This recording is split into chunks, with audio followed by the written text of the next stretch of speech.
Hello students, welcome to our discussion on conservation laws, and in this unit we are going to talk about certain conservation laws that we frequently use in the context of open channel flow. Of course, the first name that comes to our mind is conservation of mass, second one is conservation of momentum, and third one is conservation of energy. Now, when we talk about dealing with open channel flow in the context of civil engineering, we could have different complexities. So, first of all, we will begin our discussion with simplest of the cases, and that would include steady flow and that too incompressible flow. That means we will assume that density of water would not change with respect to space or with respect to time, and hence this assumption of incompressibility may hold true. However, in our later discussions, when we will talk about gradually varied flow and that too unsteady non-uniform flow, we will derive a generic expression that will also account for unsteady, as the name suggests, non-uniform, as well as would account for all possible forces that could act on a given cross section of a channel. And we will develop the exact form of Saint Venant's equations, and we will also get into how we can solve these Saint Venant's equations by, of course, using some approximation method, because finding analytical solution of these equations is beyond scope of this particular class. Now, with that, let us start our discussions on conservation of mass, and you are already familiar with Reynolds transportation theorem. If not, I have already recorded a couple of lectures and the link is available in the description of this video, so you can quickly go and revise.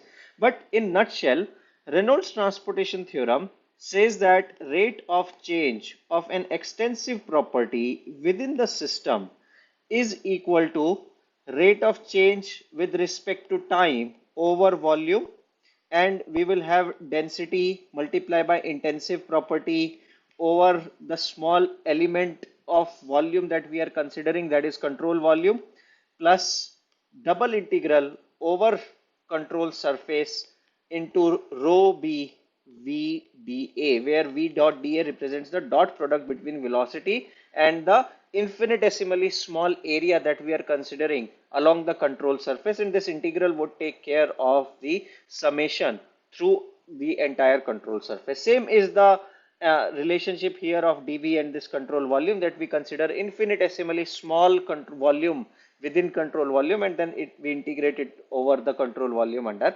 consideration. Now, this beta is nothing but it is rate change of extensive property with respect to mass, and this beta should not be confused with the correction factors. That was a separate beta that we introduced when we were talking about momentum and energy correction factor, and this beta is just the rate change of B with respect to M. Now, let us consider a channel which has certain slope. Let us say it is given by the slope with horizontal is given by some angle phi. We will not specify the angle, but we will try to develop a generic expression here. And our water surface is somewhere here. And we will take a control volume marked by section 1 and section 2. So if we look into conservation of mass under an assumption that there is no change in storage, that means our flow is steady, or rate of change with respect to time of any property x is equal to 0, our Reynolds transportation theorem simply reduces to the term that rate change of extensive property within the system is equal to the integral over control surface rho beta v dot dA. Again, from the video that I have posted in description, if you recall that whenever we are talking about incoming flow or inflows, our signs on a left hand side would be negative because V and dA would point in opposite directions, as a result of which cosine of that particular term would uh, be negative, and hence the inflows would be taken as negative. On the other hand, our outflows would be positive. So if you look at this cross section where flow direction is our positive x direction, and we have velocity v here, we represented by v1, and exit velocity is v2. So we say that at this particular cross section, v1 is not changing with respect to time, but from point 1 to point 2 there could be some variation in velocities, and hence we are talking about steady and possibly non-uniform flow.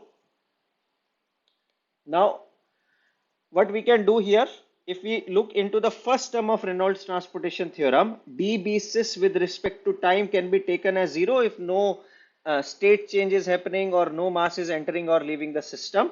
Then we can write this as 0 equal to double integral of rho beta, in this case would be equal to 1, multiply by V1 into A1, which is cross sectional area at interface 1, and this would have negative sign here. And now we can remove this integral, because rather than talking about small infinitesimal area, we have taken entire area into account. Similarly, when it is leaving, it becomes rho into 1 into V2 into A2, which implies V1 A1 equal to V2 A2, and this is the simplest form of continuity equation applicable to steady and incompressible flow. Again, this was a quick refresher where we could have easily skipped the derivation, but for sake of continuity, so that when we go to derivations of momentum using Reynolds transportation theorem, you don't feel that we have taken some jump without understanding what's going on. So with this simple relationship, you can clearly see that V1 A1 is also our inflow discharge and this is outflow discharge. We say that if there is no change in storage within our control volume, the inflow discharge is equal to outflow discharge, and hence this particular relation, and this is commonly referred to as continuity equation. Now let us move to our next conservation equation, which is conservation of momentum. Now, throughout our discussions on various aspects of open channel flow, that is, be it critical flow, be it uniform flow, or steady flow, or gradually varied flow, we will typically use conservation of mass and conservation of momentum. And as we did this, we do this exercise, you can similarly derive the relationships for conservation of energy. But if either we will use conservation of momentum or we will use conservation of energy. And my preference in this particular course would be using conservation of momentum wherever possible. Okay, so now let us consider again the same channel section. We will again quickly draw the figure. We have two cross sections, 1 and 2. Now we will again apply the Reynolds transportation theorem, that is dB sys upon dt is equal to rate change with respect to time over control volume, again beta rho into dV plus VdA, and this would be multiplied by beta and rho. Now when we talk about beta in case of momentum, dP upon dm would simply be the velocity, and if v1 is velocity here and v2 is velocity here, we have to account for different values of beta whenever we are talking about system 1 or system 2. Also, now net rate of change of momentum with respect to time should give us resultant force, because that's what Newton's law of motion say. So here we are saying that summation of forces should be equal to del upon del T over control volume. Our beta is represented by V, and this of course is rho, and dV plus V over control surface rho V dot dA. Now if we talk about net forces that are acting on this system, you can clearly see, assuming that the slope of this channel is theta, we would have some pressure distribution here represented by P1, some pressure distribution here represented by P2, And in our previous module, we have already derived both hydrostatic and non-hydrostatic pressure distribution when this theta is significant or this theta is not significant. Now, another force that would act between this section 1 and 2 would be frictional force that would act between water and bed, because this bed is definitely not entirely frictionless, although in ideal world we will go with that assumption to make our life easier, and rather than calculating those expressions, we can safely assume sometimes that we ignore that and we try to understand the general behavior of the flow. But in a real world applications, this particular frictional force is going to be significant. On the other hand, when we talk about wind, there would be a shearing action of wind on this water surface, which will also introduce a force. And also, as the channel flows, specifically when natural channels flow along the length, their width also changes significantly. And because of variation in width as the water flows, some additional forces are introduced. So if we look at all these summation of forces, we are essentially talking about frictional forces. We are also talking about the weight component acting in x direction, which is W sine theta.